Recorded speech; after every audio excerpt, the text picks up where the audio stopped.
नमस्कार, मी Gautam Kamble. GK. News मराठीमध्ये आपलं सर्वांचं स्वागत. तुम्ही पाहत आहात मराठवाड्याच्या कुशीतलं जी.के. न्यूज मराठी.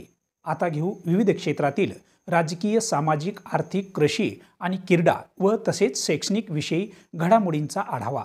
चला तर वळूया पुढील बातमीकडे.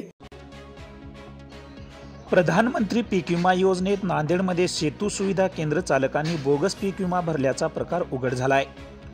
गत वर्षात तब्बल 4,300 शेतकऱ्याच्या नावावर शासकीय जमिनीवर पीक विमा भरण्यात आला होता.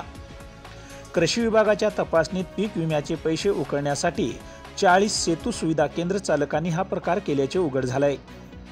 या प्रकरणी कृषी विभागाच्या तक्रारीवरून 40 सुविधा केंद्र चालकाविरोधात नांदेडच्या ग्रामीण पोलीस ठाण्यात फसवणुकीचा गुन्हा दाखल करण्यात आलाय.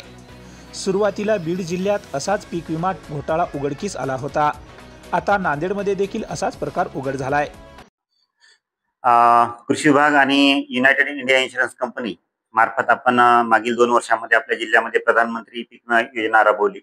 तर मागच्या खरीप 2024 हंगामामध्ये आपल्या जिल्ह्यामध्ये साधारणतः 4,300 बोगस पीक विमा अर्ज दाखल करण्यात आले होते आणि यामध्ये आम्ही अधिकची चौकशी केली. पीक विमा कंपनी सुद्धा चौकशी केली आणि शासनाच्या जमिनी किंवा ट्रस्टच्या जमिनी किंवा इतर शेतकऱ्यांच्या जमिनी, मग हे शेतकरी कोणतं नांदेड किंवा उत्तर प्रदेश, बीड अशा इतर जिल्ह्यातील शेतकऱ्यांची नावा दाखवून त्यांच्या जमिनीवर आणि इतर शासकीय जमिनीवर बोगस पद्धतीनं पीक विमा भरण्यात आला आणि यामध्ये साधारणतः 40 कृषी सेवा CSC केंद्र चालकाकडून अनेक प्रकारचे अर्ज, जास्त प्रमाणामध्ये अर्ज दाखल करण्यात आले. तर असे 40 जे आहेत CSC केंद्र चालक यांच्या विरोधात आपण जिल्हास्तरीय पीक विमा समितीच्या मार्गदर्शनाखाली आणि आपल्या जिल्ह्याचे जिल्हाधिकारी राहुल कर्डिले साहेब यांच्या मार्गदर्शनाखाली आपण आपल्या नांदेड ग्रामीण पोलीस स्टेशन येथे कालच गुन्हा दाखल करण्यात आलेला आहे, जेणेकरून अशा प्रकारच्या घटना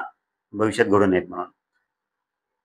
तुम्ही पाहत आहात महाराष्ट्राच्या कुशीतलं जी.के. न्यूज मराठी.